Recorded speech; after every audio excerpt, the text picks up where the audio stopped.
सभी को नमस्कार, मेरा नाम अभिषेक है और आप देख रहे हैं साइंस की क्लास। आप चाहे सीजीएल की तैयारी कर रहे हो, स्टेट पीसीएस की तैयारी कर रहे हो या फिर कोई सा भी exam NTPC, group D, JEE, ALP technician, कहीं पे भी जहाँ साइंस पूछा जाता है, ये क्लास आपके लिए बेनिफिशियल होगी। मैं आपको बिल्कुल बेसिक टू एडवांस पढ़ा रहा हूँ, यानी क्वेश्चन के साथ थ्योरी भी बता रहा हूँ आपको ताकि आपकी पूरी समझ विकसित हो जाए और साइंस में आप अच्छे मार्क्स लेकर आ जाएँ। तो चलिए शुरुआत करते हैं अपनी आज की क्लास। आज की क्लास का पहला क्वेश्चन बोलता है कि अगर एक गर्ल है जिसका वेट 40 न्यूटन है, तो डब्ल्यू की वैल्यू दी हुई है 40 न्यूटन। उसी तरह से बोलता है कि वो क्लाइंब करती है रोप को 20 सेकंड के लिए, यानी टाइम कितना दिया हुआ है 20 सेकंड और जो पावर है वो कितना दिया हुआ है तो 160 और शायद ज़ाहिर-सी बात है पावर की यूनिट यहाँ वाट छूटा हुआ है, वाट लिख लीजिए। तो पावर 160 वाट दिया हुआ है। तो अब आपसे क्या पूछा गया है कि then at which height will she reach, यानी कि जब वो क्लाइंब कर रही है इस तरह से तो वो धरती से कितने ऊपर तक उठ सकती है। तो हमको पता है कि पावर जो होता है एनर्जी बाई टाइम होता है और एनर्जी वर्क डन के बराबर होता है डिवाइडेड बाई टाइम। अब पावर की वैल्यू 160 दी हुई है और वर्क डन होता है आपका फोर्स इनटू डिस्प्लेसमेंट और यही डी पूछा हुआ है आपसे। और उसके बाद क्या दिया हुआ है, टाइम आपका 20 दिया हुआ है, ठीक है? तो 160 की वैल्यू कितनी हो जाएगी? फ़ोर्स आपके पास 40 न्यूटन दिया हुआ है, वेट बोलिए, फ़ोर्स बोलिए, दोनों दोनों बराबर ही हैं। अब उसके बाद डी आपसे पूछा गया है कितना होगा और ये हो गया 20। तो अब ये हो जाएगा 20 दूना के 40, न्यूटन लिखने की ज़रूरत नहीं है और ये हो जाएगा 2 8 16, यानी कि वो कितने हाइट तक जंप कर सकती है? तो वो जंप कर सकती है 80 मीटर तक। तो याद रखिएगा कि उसका जो डिस्टेंस है जब वो क्लाइंब कर रही है रोप से 20 सेकंड में वो 80 मीटर तक ऊँचा जा सकती है। तो इस सवाल का सही उत्तर हो जाएगा आपका ऑप्शन नंबर ए। अब बढ़ते हैं अपने अगले सवाल पर। देखिए अगला सवाल आपसे पूछा गया है कि एक बॉय है जिसका मास 50 केजी है। तो ठीक है, मास ऑफ बॉय 50 केजी लिख देते हैं। अब वो 44 स्टेयर 10 सेकंड में क्लाइंब कर सकता है। तो यानी टाइम कितना दिया हुआ है? 10 सेकंड दिया हुआ है। तो यानी कि अब मैं कई बार बता चुका हूँ कि स्टेयर इस तरह से है और एक स्टेयर जो है 15 सेंटीमीटर है। तो आपको 44 स्टेयर इस तरह से चढ़ रहा है। तो यानी कि हाइट कितना हो जाएगा? 44 और गुना 15 हो जाएगा। कितना हो जाएगा? 15 चौके 60 और ये हो गया 66, यानी इतना जो सेंटीमीटर है वो हाइट है। अब इसको 100 से भाग लगाइए तो ये कितना हो जाएगा? ये हो जाएगा आपका 6.6 मीटर, क्योंकि आपका एसआई यूनिट में आपको लाना है। तो अब आपके पास आपसे पूछा गया है पावर, तो पावर कितना होता है? वर्क डन अपॉन टाइम होता है। तो वर्क डन कितना दिया हुआ है? मास दिया हुआ है, जी की वैल्यू नहीं दी हुई है, 10 ले लीजिए और एच कितना आ गया आपका 6.6 डिवाइडेड बाई टी 10 दिया हुआ है। तो इस 10 से इस 10 को खत्म कर दीजिए और इस 10 से इस 10 को खत्म कीजिए। तो 6 पचे 30 और 6 पचे 30 और 3 33, यानी कि 330 वाट इस सवाल का सही उत्तर हो जाएगा, यानी ऑप्शन नंबर डी। अब आइए बढ़ते हैं अपने अगले सवाल पर। अगला सवाल आपसे क्या पूछा गया है कि एक बॉय है जिसका मास 50 केजी है, 43 स्टेयर 10 सेकंड में चढ़ता है, हाइट 15 दिया हुआ है। तो मैंने बताया कि जो है आपका जो टोटल हाइट आ जाएगा वो कितना हो जाएगा? 15 गुना 43। अब तो कई बार बता चुका हूँ। तो 15 तिया 45 और 15 चौके 60, 60 और 4 कितना हो जाएगा? 64 और इसको डिवाइड करिए 100 से तो ये कितना हो जाएगा? मीटर हो जाएगा। अब आपको सीधा-सीधा पूछा है पावर कितना होता है? तो एम हो गया 50, जी आपके पास नहीं दिया हुआ है 10 लीजिए और एच कितना हो जाएगा? 645/100 और नीचे टी आएगा तो टी 10 सेकंड दिया हुआ है। तो 1 और 1 हो गया 2, इसको हटा दीजिए, ये हो जाएगा 2 से और नीचे ऊपर कितना आ जाएगा? तो 2 तिया 6, 2 दूना 4, 2 दूना 4, 2 पचे 10, यानी कि 322.5 वाट इस सवाल का सही उत्तर हो जाएगा। तो ऑप्शन नंबर डी इस सवाल का सही उत्तर है। अब आइए बढ़ते हैं अपने अगले सवाल पर। तो अगला सवाल आपसे थ्योरेटिकल सवाल पूछा गया है, बोलते हैं कि एक मोर पावरफुल इंजन है, एक more powerful engine can do more work in less time. बिल्कुल सही बात है। जैसे कि aeroplane travel more distance as compare to the car in less time. तो so aeroplane is more powerful than a car. It is an example of which of the following. ज़ाहिर-सी बात है हर जगह पावर की ही बात कर रहा है। तो इस सवाल का सही उत्तर पावर हो जाएगा। बढ़ते हैं आगे। बोलता है कि what will be the average power required to lift an object 80 K G to a height of 40 meter इन 50 सेकंड। तो ठीक है, हमसे पावर पूछा गया है तो पावर होता है वर्क डन अपॉन टाइम और वर्क डन यहाँ पर लिफ्ट कर रहा है यानी कि mgh हो जाएगा। मैं कई बार बता चुका हूँ कि किसी ऑब्जेक्ट को किसी हाइट से लिफ्ट करते हैं तो वहाँ पोटेंशियल एनर्जी डेवलप होता है। पोटेंशियल एनर्जी क्या होता है? mgh अपॉन t हो जाएगा। अब मास आपके पास 80 दिया हुआ है, जी नहीं दिया हुआ है तो 10 लीजिए और हाइट कितना दिया हुआ है? 40 मीटर दिया हुआ है और टाइम कितना हो जाएगा? 50 सेकंड दिया हुआ है। बस इसको सॉल्व कर दीजिए, आपका सवाल का उत्तर आ जाएगा। 8 8 64 यानी कि 640 जूल पर सेकंड आपका आंसर हो जाएगा। तो ऑप्शन में 640 जूल नहीं है क्या? 8 दूना 16 चौके 64, तो ऑप्शन में तो 640 ही होना चाहिए। तो इस सवाल का उत्तर 640 ही होगा। आप इस 610 को 640 बना लीजिए, तो यानी ऑप्शन नंबर बी सवाल का सही उत्तर है। अगला सवाल देखिए, अगला सवाल आपसे क्या कहता है कि एक पर्सन जो है 1000 जूल वर्क करता है 2 सेकंड में, तो एनर्जी कितना है? तो एनर्जी हो जाएगा, आपके पास पावर होता है एनर्जी बाई टाइम, तब आपके पास एनर्जी कितना दिया हुआ है? 1000 जूल दिया हुआ है और टाइम कितना दिया है? 2 सेकंड, यानी कि 500 वाट इस सवाल का सही उत्तर हो जाएगा ऑप्शन नंबर सी। बढ़ते हैं अगले सवाल पर। अगला सवाल अच्छा सवाल पूछा गया है, इलेक्ट्रिक पावर का फ़ॉर्मूला तीनों में से कौन-सा सही है? तो मैं कई बार बता चुका हूँ, वोल्टेज और करंट को जब आप गुणा करते हैं तो वो आपका पावर बन जाता है। अब उसी तरह से अगर ओम्स लॉ लगाइएगा तो पावर कितना हो जाएगा? एक फ़ॉर्मूला आएगा V बराबर I R, तो ये हो जाएगा I स्क्वायर R, और एक I की जगह V बाई R रखेंगे तो V स्क्वायर बाई R हो जाएगा। तो 3 फ़ॉर्मूला बनेगा, ये भी नहीं है, ये भी नहीं है और ये भी नहीं है। तो इसको सही कीजिए, पावर हो जाएगा V square by R, option को सही कर लीजिए और ये हो जाएगा पावर बराबर V इंटू आई, और यहाँ पर आप कर लीजिए आई स्क्वायर आर। तो यानी कि इस सवाल का सही उत्तर कितना हो जाएगा? All of these. तो अच्छा क्वेश्चन था, आपसे एग्ज़ाम में फिर से पूछा जा सकता है। बढ़ते हैं अगले सवाल पर। आपसे पूछा गया है कि विंड मिल यूज़ अगर किया जा रहा है, तो उसमें कौन-सा एनर्जी डेवलप होगा? ज़ाहिर-सी बात है, आपको मैंने बता रखा है कि मोशन में काइनेटिक एनर्जी होता है, तो विंड की वजह से विंड मिल घूम रहा है, यानी कि यहाँ पर किस तरह का एनर्जी है? Kinetic energy. काइनेटिक एनर्जी क्या होता है? जब भी कोई बॉडी मोशन में होता है और वो एनर्जी होता है हाफ एम वी स्क्वायर के बराबर। तो इस सवाल का सही उत्तर हो जाएगा ऑप्शन बी। अगला सवाल पूछता है कि अगर इलेक्ट्रिक रेजिस्टेंस को नेग्लिजिबल कर दिया गया है, तो सम ऑफ पोटेंशियल एनर्जी और kinetic energy of the freely object क्या होगा? आइए समझते हैं पहले इस सवाल को। देखिए ध्यान से समझिएगा। अब मैंने आपको क्या बताया है, पोटेंशियल एनर्जी का मतलब होता है कोई भी ऑब्जेक्ट को किसी हाइट से लिफ्ट करें, तो ये क्या हो जाएगा मेरा पोटेंशियल एनर्जी। अब कोई बॉडी है और उसमें हम मोशन दे रहे हैं, यानी इसको फोर्स लगा है, अब ये घूमना चालू कर दिया। तो घूमना चालू किया तो इसमें क्या डेवलप हुआ? काइनेटिक एनर्जी, यहाँ पोटेंशियल एनर्जी। अब पोटेंशियल एनर्जी और काइनेटिक एनर्जी को जोड़ देते हैं तो ये टोटल एनर्जी होता है और इसी को हम लोग मैकेनिकल एनर्जी के नाम से भी जाने जाता है। ठीक?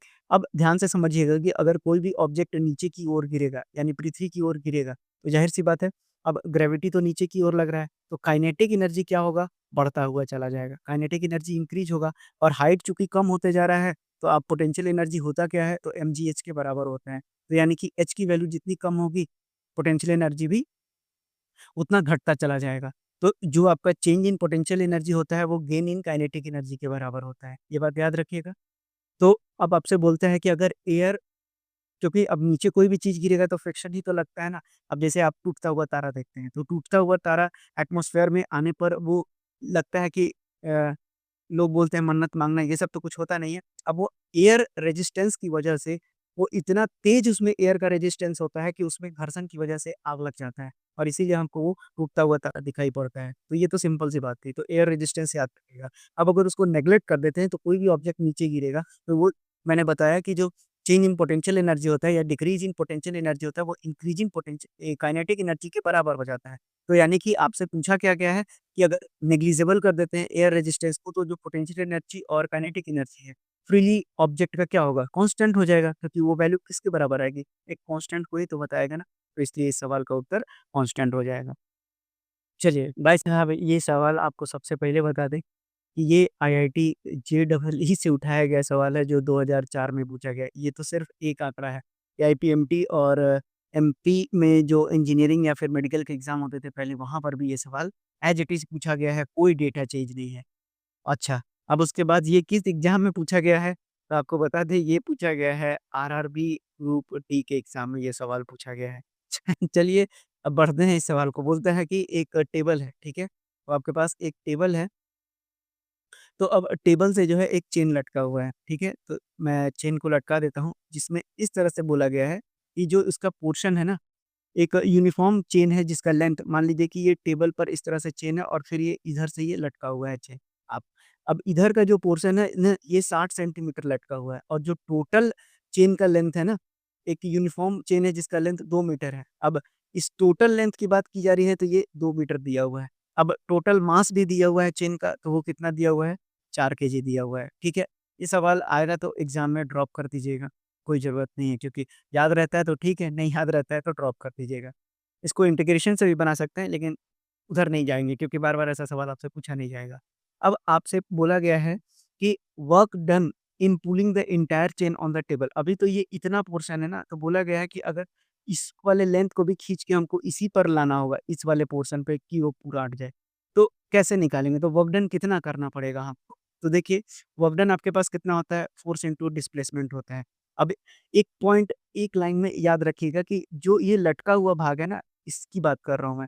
जो ये लटका हुआ भाग है उसका सीजी जो होता है ना, वो इसके हाफ सेंटर पे लाई करता है। अगर एल है तो L/2 पर लाई करता है, बस इतना याद रखना है। तो यानी कि 60/2 कितना हो जाएगा? 30 सेंटीमीटर हो गया। अब 30/100 कीजिए, तो ये कितना हो जाएगा? 0.3 मीटर आ जाएगा, ये आपका डिस्प्लेसमेंट आ गया। अब आपको निकालना क्या है? Work done force into displacement. तो फोर्स यानी कि अब फोर्स तो mg के बराबर होता है, यानी हमको न्यूटन में चाहिए। तो अब देखिए, अब आपके पास बोला है कि जो चेन का मास है टोटल वो 4 केजी का है। तो अब मैं बता दूँ कि 2 मीटर लेंथ के लिए, ठीक है? 2 मीटर का लेंथ है तो उसके लिए वज़न कितना है? 4 केजी। तो अब आपसे पूछा जा रहा है कि अगर 60 सेंटीमीटर है, यानी कि 0.6 मीटर के लिए आपका कितना केजी होगा? यानी कि सिर्फ़ हम इतनी दूर का मास निकालेंगे क्योंकि हमको तो इसी को लिफ्ट करके ऊपर पहुँचाना है। तो अब ये कितना हो जाएगा? 4/2 गुना 0.6। अब इसको नीचे लाइए, तो ये कितना हो जाएगा? 2 दूना 4 और 2 पचे 10, यानी कि 1.2 केजी है नीचे का वज़न। और आपको मैंने बोला है कि आपको वर्क डन कितना होता है? Force into displacement.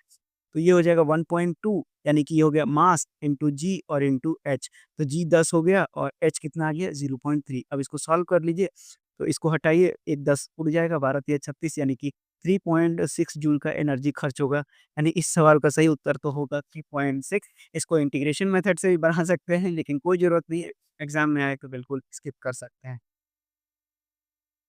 आइए बढ़ते हैं अपने अगले सवाल पर। तो अगला सवाल आपसे बोला गया है कि particle have greater kinetic energy, यानी कि इनमें से काइनेटिक एनर्जी इसका सबसे ज़्यादा है। चलिए समझ लेते हैं इस सवाल को। देखिए, अगर मैं सॉलिड की बात करूँ तो सॉलिड में जो मॉलिक्यूल्स होते हैं वो काफ़ी टाइटली पैक्ड होते हैं। तो यानी इनको तो मूवमेंट का जगह ही नहीं मिल रहा है। उसी तरह से अगर मैं लिक्विड की बात करूँ तो इसमें जो मॉलिक्यूल्स होते हैं वो थोड़ी दूर-दूर पर होते हैं। तो यानी कि इनको कुछ मूवमेंट का जगह मिलेगा। लेकिन जो गैस होते हैं भाई साहब, है ना? गैस में जो मॉलिक्यूल्स होता है वो काफ़ी दूर-दूर होता है, तो रैंडम वाइब्रेशन के लिए काफ़ी जगह होता है इनके पास। तो ज़ाहिर-सी बात है, अब अगर मैंने ये बात की सॉलिड, ये बात की लिक्विड और ये बात की गैस, तो सबसे ज़्यादा गैस में मूवमेंट होगा, उसी तरह से लिक्विड में और फिर सॉलिड में। तो मॉलिक्यूल्स का मूवमेंट जहाँ सबसे ज़्यादा होगा, काइनेटिक एनर्जी वहाँ सबसे ज़्यादा होगा। तो यानी इस सवाल का तो उत्तर हो गया गैस। अब याद रखिएगा कि सबसे कम किसमें होता है? तो सॉलिड में होता है, उसके बाद लिक्विड में और उसके बाद फिर गैस में। तो अब आपको कोई भी सवाल पूछा जाएगा इससे संबंधित तो आप कर लेंगे। अब स्टेट ऑफ मैटर आपसे इन जनरल तो 3 ही होता है, लेकिन 2 नाम और याद रखना है। एक को बोला जाता है प्लाज़्मा और 5वें को बोला जाता है बोस-आइंस्टीन कंडेंसेट। तो याद रखिएगा ये पाँचों नाम आपसे अच्छे एग्ज़ाम्स में पूछा जा सकता है। अब सेम सवाल रिपीटेड है जो मैंने अभी आपको बताया। बोलता है कि kinetic energy of which particle is maximum, तो मैंने अभी बताया कैसे का। अब अगला है, आपसे पूछता है कि 900 गुना 10 का power 13 joule of energy consume किया जा रहा है। तो 900 गुना 10 का पावर, इसको सबसे पहले तो क्वेश्चन में गड़बड़ है, इसको 6 कीजिए। Joule of energy is consumed in a month in a house, तो how much this energy is in unit. तो सबसे पहले जान लीजिए कि घर में जो 1 यूनिट बिजली बनता है, वो कैसे बनता है? तो अगर 1000 वाट यानी 1 किलोवाट बिजली की खपत 1 घंटे में की जाए, तो इसी को हम लोग बोलते हैं 1 यूनिट, ठीक है? तो अब आपसे बोला है कि इतना जूल, तो अब ये किलोवाट आवर को आप जूल में कन्वर्ट कर सकते हैं। मैंने पीछे सारी क्लासेस ले रखी हैं, उनको देखते हुए आइए। ये हो गया 3.6 इंटू 10 का पावर 6 जूल के बराबर होता है ये। तो अब आपको पता चल गया कि अगर 1 यूनिट में इतना होता है, तो आपसे पूछा क्या गया है 900 गुना 10 का पावर 6 जूल ऑफ एनर्जी में कितना हो जाएगा? तो ज़ाहिर-सी बात है 900 गुना 10 का पावर 6 डिवाइडेड बाई 3.6 इंटू 10 का पावर 6।